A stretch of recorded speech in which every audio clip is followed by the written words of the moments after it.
É que é complexo mesmo, porque eu tava falando com um bilionário um dia desses, né? E ele tava falando sobre Salomão. E aí ele tava falando que Salomão disse que tem um tempo certo para tudo. Tem um tempo certo para colher, Uhum. tem um tempo certo para plantar, não é? E ele diz o seguinte: se você quer plantar no momento de colher, isso é fracasso, porque você não vai ter o que colher, não é? Agora, se você quer colher, se você quer plantar no momento de colher, isso também é fracasso. Porque imagina você só plantar a vida inteira e não colher nada. Salomão fala sobre essas duas coisas, não é? Eclesiastes. Então tem um tempo certo para tudo, é o que Salomão diz. Quando a gente fala desse momento, realmente tem muitas possíveis interpretações. Mas eu fico pensando também se na história de Boaz, Deus de alguma forma não colocou no coração dele outra coisa, que não fosse de fato o trabalho e essa prosperidade, para que ele pudesse cumprir uma função de ajudar as pessoas, e que talvez eventualmente Deus colocou Ruth lá, porque eles eram parentes de alguma forma, né? Uhum. Eram ligados ali por causa de Elimeleque. Só que não diz que foi intencional eles forem parar lá na lavoura de Boaz. Não. Não diz. Então eu fico pensando também se não foi um encontro marcado por Deus, indicando que eventualmente chegou a hora disso acontecer, onde trouxe uma mulher de Deus e de princípios, honrada, por mais que tenha saído do lugar onde saiu, mas ela é honrada e temente a Deus, no lugar perfeito, onde tem uma pessoa que honra a Deus, né, que ajuda as pessoas, e de repente não tinha ainda se relacionado, estava solteiro. Então eu fico pensando também se não era esse grande acaso construído por Deus, sabe? Poderia ser também, mas assim, o raciocínio procede. Porém, levado a extremo, ele pode anular o papel do ser humano em todo o processo. Parece que, na verdade, eu sou apenas uma peça de tabuleiro que Deus vai movendo ali no xadrez. Ele coloca a torre lá, põe o cavalo aqui, você entendeu? Vai com o peão para lá. Mas não é assim que a coisa funciona, porque no tabuleiro de xadrez de Deus, o peão tem vontade própria, o cavalo anda por conta própria, a torre é automotiva. Então, eu prefiro dizer assim, que Deus, ele consegue, mesmo em meio às bagunças que nós fazemos, costurar na trama e na urdidura desse tecido, sabe, um grande tapete que Deus está costurando. Deus trabalha mais, às vezes, assim, consertando algumas situações, não necessariamente que ele desejou. Vou dar um exemplo para você. Deus não desejou, de maneira nenhuma, que José do Egito fosse por Egito. Deus não queria que o José passasse por aquilo. De maneira nenhuma. Mas não queria? Não. Deus quer o nosso bem.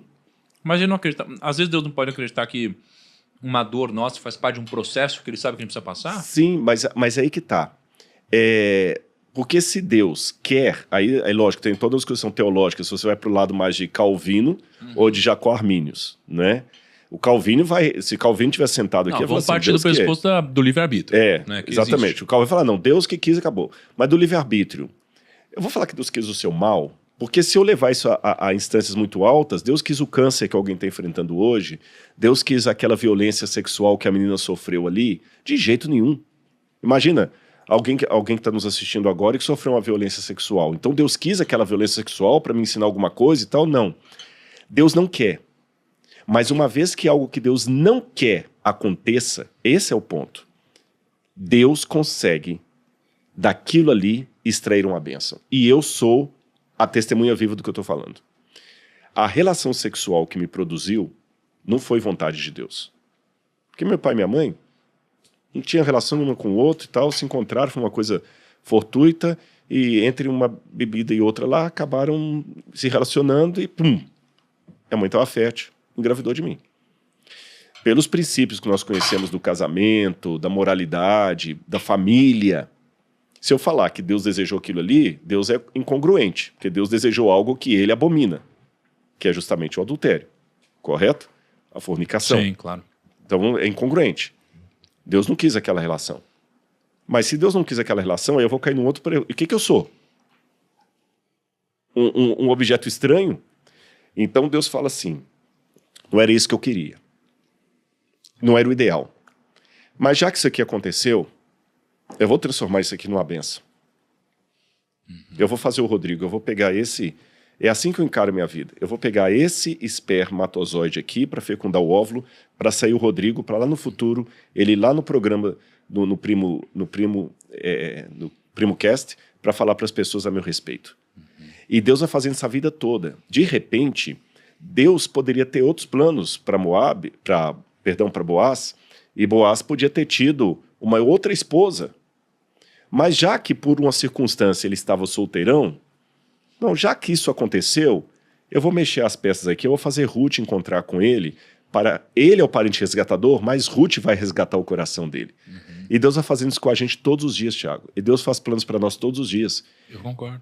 Mas é complexo esse negócio de não querer, né? Porque uma coisa é eu não querer, outra coisa é Deus. Porque Deus, se ele não quer, não acontece. Se ele não quiser. Ele tem o poder de fazer isso acontecer. Pelo livre-arbítrio, Deus pode todas as coisas. Exato, mas tem duas coisas aqui. Que aí é onde começa a entrar minha dúvida aqui. Uma coisa é uma coisa onde eu escolho fazer. Eu escolho, sei lá, fazer isso aqui errado. Outra coisa é onde você fala um abuso na casa de 2 anos. Eu não escolhi nada. Eu tinha 2 anos, eu não escolhi ser abusado. Né? Na verdade, se por acaso foi, sei lá, um erro dos meus pais. Mas eu não tive escolha sobre isso. Então não é que eu quero, Deus também não quer. Exatamente. Então se eu não escolhi isso e Deus não quer, Deus permitiu acontecer, porque se Deus não quisesse, Deus poderia deixar não acontecer, já que eu não fiz nada. Exatamente. Entendeu? Então aí começa a entrar um piripaque na minha cabeça. Né? Mas a gente tem que lembrar que Deus permitiu realmente muitas coisas que ele não queria acontecessem. Várias coisas. Mas quem pagou o maior preço disso foi o próprio Deus. Porque Jesus morrendo na cruz do Calvário é a garantia de que as coisas que Deus não queria não vão durar para sempre. Cara, mas aí, um dia, você precisa de um episódio sobre livre-arbítrio. Vamos fazer. Porque eu conheci um cara, uma das mentes mais brilhantes que eu já conheci, um dos maiores empreendedores e investidores do Brasil. E ele é um cara que foi criado na Igreja Católica, né? E muito inteligente, muito racional. E aí ele falou assim, cara, eu sou católico, mas eu não sei se eu acredito muito, porque se Deus existe, por que acontece essas atrocidades aqui com as crianças e etc e tal? E realmente é uma coisa, tem resposta, mas é aquele tipo de resposta que não agrada a todos, assim. Então, um dia, eu queria fazer um episódio com você sobre isso, porque é um tema delicado. Aliás, vamos pedir o pessoal provocar. Vocês querem esse tema aqui, né? Escreve aí nos comentários aí. Se quiser. Eu acho que é um tema legal. A gente vai sair do estilo biográfico, mas é um tema... Por que as atrocidades acontecem? Por que criança e leucemia estão na mesma frase? Nossa, perfeito. Se vocês quiserem, a gente faz. Eu quero. Se vocês quiserem, a gente faz. Tá? Porque a gente tem tantos episódios para produzir que se vocês quiserem, a gente passa isso na frente. Não, enquanto você tiver paciência para me aturar aqui, Bíblia é um baú que não acaba.